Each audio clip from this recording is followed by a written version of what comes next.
Ya, semakin jauh Bang Cece pelaku kasus Subang menurut Bang Cece malah semakin jauh dari realita. Nah, mengenai kasus Subang sendiri sampai kapanpun saya akan tetap menjalankan amanah dari Neng Amelia Mustika Ratu, di mana amanahnya itu saya harus menjaga orang tuanya yang masih hidup dari balada dunia lah ya, dari sepak terjang dunia persilatan ini. Karena tidak ada yang bisa dipercaya katanya, tidak ada yang bisa dipercaya.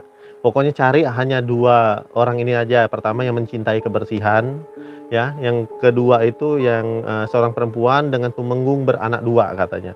Hanya itu aja, ya. Yang lainnya itu jangan dipercayai karena mereka ini adalah musuh dalam selimut semuanya. Halo semuanya, selamat datang di Sebelum Pukul 3, di mana kita akan membahas berbagai hal terkait dunia metafisik, misteri yang ada di dunia, fenomena-fenomena gaib, fenomena supranatural, aneh, tidak logis yang ada di sekitar kita.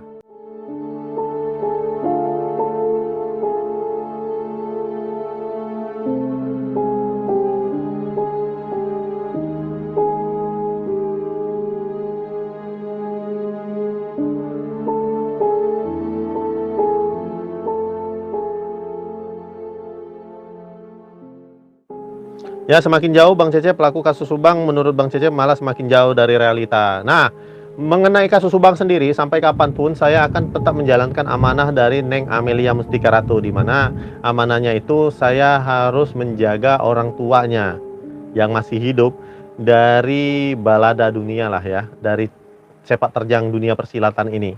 Karena tidak ada yang bisa dipercaya katanya, tidak ada yang bisa dipercaya. Pokoknya cari hanya dua orang ini aja. Pertama yang mencintai kebersihan, ya. Yang kedua itu yang seorang perempuan dengan tumenggung beranak dua katanya. Hanya itu aja, ya. Yang lainnya itu jangan dipercayai karena mereka ini adalah musuh dalam selimut semuanya. Kayak gitu. Saya disuruh kayak gitu. Dan faktanya benar-benar terjadi. Ya, semuanya. Jauh api dari panggangan. Sehingga ya sekarang saya jadi penonton setia aja dulu lah untuk kasus Subang. Biarin dulu aja lah. Ya, mau arahnya kemana nih kasus Subang. Kalau ditanya nih saya misalnya mau koar-koar, mau menuntut, apa kekuatan saya bukan seorang penasihat hukum, saya tidak mengerti tentang hukum ya, karena yang sekarang mereka gunakan adalah ilmiah, scientific ya, bukti-bukti ilmiah di kasus Subang ini, sehingga kita yang tidak mengerti, yang masih awam tentang hukum ini ya kita mau apa? Kemudian kalau misalnya kita nih mau orang yang punya pendamping hukum atau orang yang mendukung kita, ini banyak orang-orang hukum ya yang mendukung kita untuk mendesak pengungkapan kasus Subang ini dengan jalur-jalur yang menurut kita benar nih ya, misalkan. Dari mana saya uang yang nggak ada? Saya nggak punya, ya, saya nggak punya kekuatan apapun saat ini. Sehingga dengan kemampuan yang saya miliki saat ini, saya hanya menjadi penonton, kemudian peramai kasus Subang ini. Ya, hanya peramai saja. Sedangkan kalau misalkan ditanya keyakinan saya apa, saya minta maaf banget. Saya sekarang ini sangat amat kecewa dengan yang namanya Muhammad Ramdhanu. Mau-mau aja dia mengarang cerita kembali. Dan saya meyakini bahwa apa yang diceritakan oleh Danu itu adalah hasil karangan lagi. Tetapi saya tidak mau tahu ya, saya tidak mau mencari lagi dari mana dia mendapatkan karangan bebas seperti itu. Saya nggak masalah dibenci orang, tetapi saya tetap melaksanakan amanah yang saya yakin itu petunjuk berdasarkan atau datang dari Allah Subhanahu wa taala. Kenapa saya bisa begitu yakin petunjuk itu datang dari Allah Subhanahu wa taala? Saya dari Batu Raja yang tidak punya apa-apa pun, tidak punya uang sepeser pun, bisa berangkat ke Subang, bisa memenuhi janji saya kepada Amelia dengan keajaiban-keajaiban yang diberikan Allah Subhanahu wa taala kepada saya. Dengan hal yang menurut saya itu tidak mungkin saya bisa ke sana gitu. Tiba-tiba saya itu bisa ke sana, bisa bertemu kalian. Sehingga saya meyakini apa yang saya dapatkan saat itu pertama kali saya mengikuti kasus ini adalah sebuah kebenaran, sebuah realita yang terbalut dengan hal-hal jatuhnya metafisika.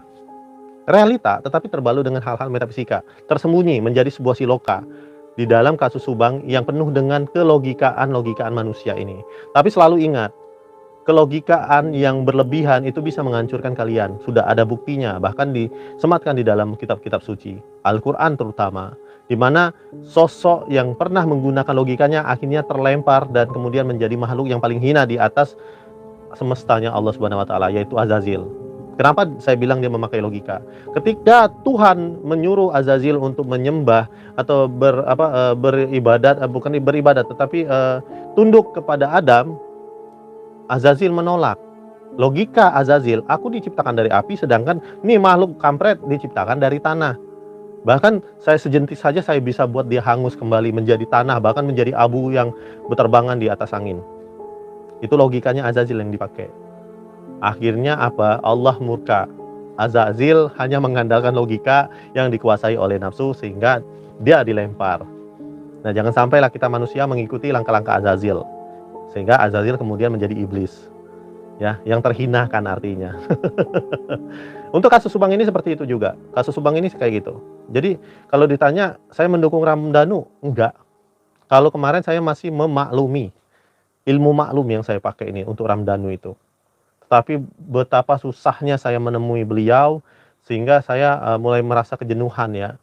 Dan teman-teman saya menganggap saya ini, ada yang bilang kalau saya ini adalah paranormal abal-abal ya. Jatuhnya saya bukan paranormal. Ya, jatuhnya saya bukan paranormal, tetapi ya dulu saya pernah membuka praktek pengobatan. Namun karena suatu hal yang membuat saya akhirnya membatalkan, menutup semuanya karena dibilang kalau saya ini komersil. Sampai kapanpun saya bilang, Cecep Supriyadi itu tidak pernah membuka pengobatan yang sifatnya komersil, yang berbayar. Sampai kapanpun mau saya dibilang ini dan itu, saya tetap bilang kayak gitu. Saya nggak pernah berbayar. Kalau kalian butuh saya, silakan kalian ke Batu Raja. Kalau kalian tidak bisa ke Batu Raja, kalian tinggal misalnya di Jakarta atau tinggal di Pulau Jawa, kalian punya uang lebih, bisa membiayai saya, ya saya bisa pergi. Kalau saya biaya sendiri, saya nggak punya uang sama sekali. Nah, kayak gitu ya semuanya. Kembali lagi ke kasus Subang ini, ya kasus Subang ini ya kayak gini. Ya, saya mendapatkan luar biasa teman-teman ya, bahkan digosipin ya, digosipin ini dan itu. Saya sekarang menjadi penonton karena saya yakin apa yang saya katakan selama ini tentang kasus Subang ini adalah sebuah kebenaran. Bahkan saya tidak pernah memakai topeng sedikit pun untuk kasus Subang ini, tidak pernah sama sekali. Di hadapan siapapun tidak pernah ya. Bahkan di hadapan Tuhan sendiri saya tidak pernah. Saya tidak pernah memakai topeng baik, memakai topeng yang buruk, nggak pernah. Apa adanya saya tampilkan. Karena yang namanya kasus kejahatan kayak gini ya luar biasa. Bahkan kalau misalnya saya dibilang cari cuan, coba kalian hitung berapa banyak selama 2 tahun ini untuk saya mengawal kasus Subang ini. Kira-kira berapa banyak video saya. Apakah video saya ini lebih banyak dari teman-teman saya? Ya, teman-teman yang mengawal kasus Subang. Boleh kalian tanya sendiri kepada mereka. Dan boleh kalian pastikan sendiri secara pribadi, kalian tanya langsung kepada saya. Apalagi kalau misalnya kalian adalah orang-orang yang memiliki kemampuan atau pernah belajar dunia psikiater, psikologi. Begitu kalian tanya sama saya kelihatan berbohong atau tidaknya tentang kasus Subang ini, silakan langsung tanya. Ya, kayak gitu. Karena kejujuran itu mahal banget semuanya. Kejujuran itu mahal banget.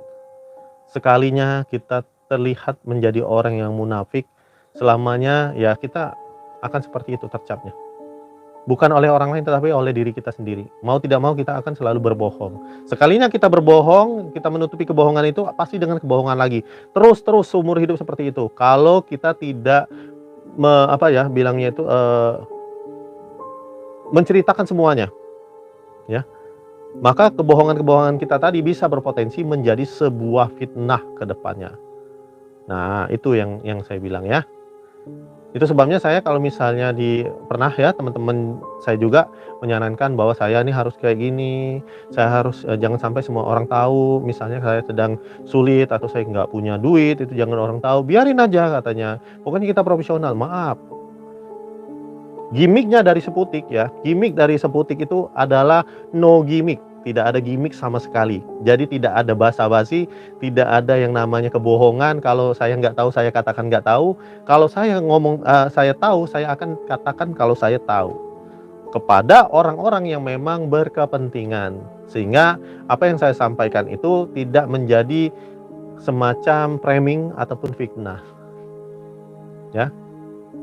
Bahkan jejak-jejak digital ya, kalau misalnya saya upload semua di media sosial ini, wah banyak yang bisa membuktikan bahwa apa yang saya sampaikan itu benar. Tetapi karena saya sudah berjanji untuk tidak menyebarkan kepada orang yang ternyata munafik juga ya, Akhirnya saya sakit sendiri. Saya sudah berjanji pada orang ini, tetapi orang ini mengkhianati janjinya sendiri. Ah, gimana itu kalau udah kayak gitu? Saya adalah seorang pemuda ya, orang yang masih muda. Mungkin kalau di kasus Subang ini saya yang paling muda lah.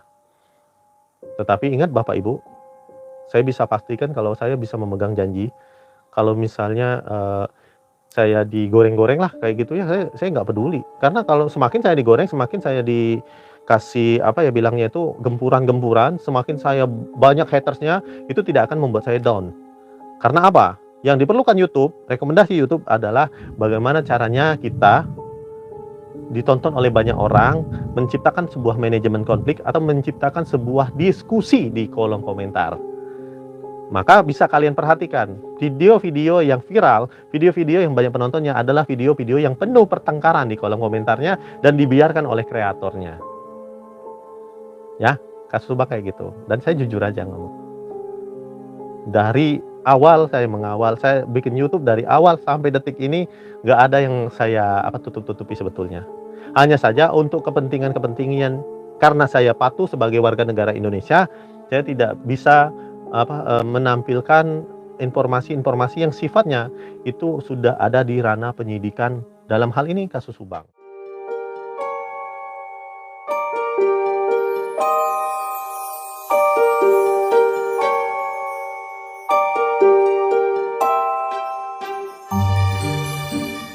Ya, kasus Subang.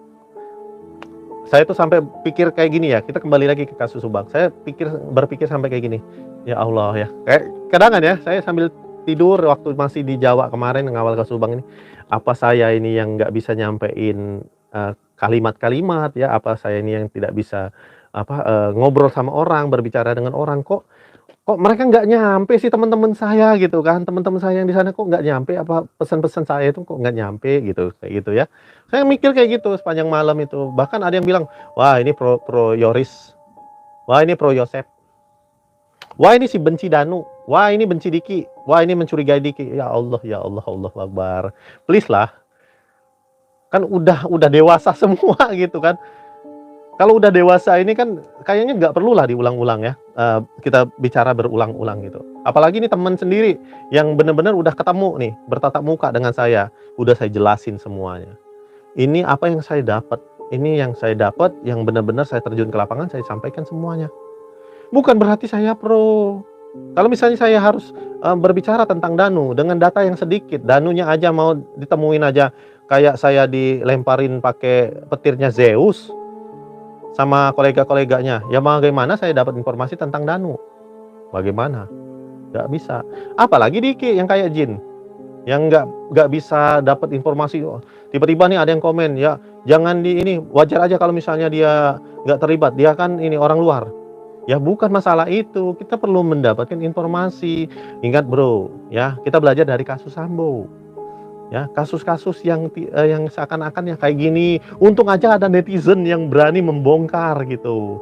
Ya, bukan berarti tidak percaya kepada kepolisian atau tidak percaya pada penyidik, ya. Tetapi kita sebagai masyarakat nih sebagai kontrol terhadap kinerja. Mereka itu manusia. Ya, pasti ada yang namanya errornya manusia itu. Ada yang namanya salahnya, ada yang namanya subjektivitas. Kayak gitu, itu yang pengen saya bilang tuh, ya bro, yang kayak gitu bro, gitu kan. Atau mungkin apa karena saya ini masih muda kali ya, terus apa karena saya ini cuman punya ijazah SMA kali ya. Karena sih mereka ini ya selalu membahas tentang kayak kasta lah ya, itu sudah menjadi kasta. Wah ini cuma tamatan SMA nih, contohnya kayak si Danu kan, Danu tamatan SMA ya. Ya wajar aja kalau pemikirannya masih kayak orang orang lugu atau orang-orang yang belum terpelajar. Apa maksudnya gitu. Saya sudah kuliah ya, saya jujur aja saya sudah kuliah gitu kan. Meskipun di data-data itu banyak yang bilang kalau saya ya ada yang di DO lah, sudah gini lah. Cuman saya udah merasakan kuliah, sama aja. Kalau kita nggak tekun belajar ya sama aja. Bro, sis, Bapak Ibu, tingkat adab nih. Saya nggak berbicara tentang kepintaran, tetapi tentang adab. Adab manusia itu tidak diukur dari seberapa tingginya strata sosialnya atau seberapa tingginya pendidikannya, tetapi seberapa tinggi cara dia berbicara dengan orang lain atau cara dia memperlakukan orang lain. Nah, seperti itu. Kalau dibilang tentang adab, saya bisa jamin, saya bisa bertaruh nih. Tolong kasih saya waktu ya 1 tahun penuh. Misalnya saya ditantang nih, ada yang menantang saya, "Bang, Anda itu kan hanya tamatan SMA, Anda tidak mengerti hukum. Tantang saya selama 1 tahun saya harus belajar tentang hukum sebagai seorang yang bisa menyaingi S1-nya hukum itu sendiri." Dengan keyakinan ini saya yakin bisa melakukannya. Karena ketika saya sudah berkuliah ya, kuliah berapa kali itu kuliah sama aja. Kalau nggak ada kemauan kita akan menjadi kacung kampret. Kita akan menjadi beban atau menjadi sampah di pojokan. Tetap kayak gitu. Jadi tetap manusia itu perlu inovasi, tidak serta-merta ya. Nah, jatuhnya kayak gini juga di kasus Subang ini. Apa mungkin karena strata saya gitu kan. Itu sebabnya saya nggak pernah lagi menyematkan judul-judul kasus Subang, karena saya lihat nih, ketika saya membahas kasus Subang ini udah banyak sekali yang nonton. Ketika saya nih hanya konsultasi online akhir tahun, berkurang penontonnya. Dan ini ya kesempatan saya ngomong apa adanya pada kalian semua, Bapak Ibu. Ya, menjelaskan. Saya bukan masalah curiga, masalah apa gitu, tetapi ini berbekal informasi ya, informasi yang memang nggak cuman lewat metafisika nih, nerawang nih, misalnya dari Batu Raja nerawang, enggak, saya nggak mau yang kayak gitu. Biasanya hasil terawangan itu banyak bohongnya, banyak bodohnya, apalagi kalau misalnya saya tanya sama Jin Horin. Jin Horin itu hanya 1 kali, kalau misalnya kita ketemu 1 kali itu aja dia benar ngomongnya. Ketika berkali-kali kita ketemu mereka itu mereka udah ngarang. Nah, kayak gini juga ya di kasus Subang ini, sehingga saya nggak lagi nih kalau mau jin Horin, kecuali memang ada yang datang lewat mimpi, karena yang datang di mimpi itu biasanya bukan jin ya. Kalau misalnya orang mati datang ke mimpi, apalagi kita nggak pernah tahu, nggak pernah kenal, double, saya nggak tahu, saya nggak kenal, tiba-tiba didatangin cewek cantik dengan luka ya, cantik sih tapi luka gitu. Nah, kayak gitulah kira-kira ya. Saya berharap banget teman-teman kita di Subang ini bisa lebih kuat lagi lah ya. Jangan sampailah, tolonglah Mas Bro ya, tolonglah Mas Bro, Mbak Bro, singkirkan dulu kepentingan politik kita ya. Singkirkan dulu untuk kasus Subang ini, please lah gitu. Kalau mau cari AdSense untuk kasus Subang ini nggak apa-apa, tapi singkirkan dulu kepentingan politik sehingga kita bisa lebih lebih netral gitu kan, lebih enak gitu. Jangan akhirnya kita memframing orang. Ya Allah, dosanya itu luar biasa untuk kasus Subang ya. Luar biasa banget. Wah, nggak akan sanggup kalian dilempar dari atas jurang ya, di atas dari puncak gunung ke bawah nih, mati nih ya, terus utuh lagi badannya, dinaikin lagi ke atas, diterjunin lagi gara-gara fitnah. Nah, sekarang ini kan mudah banget orang-orang fitnah ya. Oke, kita lanjut. Bang, perdalam informasi dari Arsenia yang tahu tempat barang bukti di suatu tempat itu. Kayak gini Bang Patrick Crab, yang saya sayangkan itu ya Bang, ya, ini jujuran aja ya. Setiap saya kasih tahu informasi ya, cepet gercep banget Bang, barang itu dipindahin lagi nih sama orang-orang yang beda-beda Bang Patrick.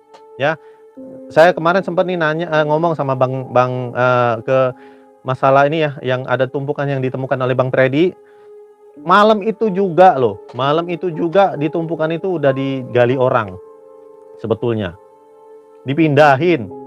Jadi saya nih merasa percuma kalau misalnya ngomong di live streaming. Malah saya jadi penunjuk penunjuk apa sih bilangnya itu, penunjuk ide, pemberi ide gitu, pemberi gagasan.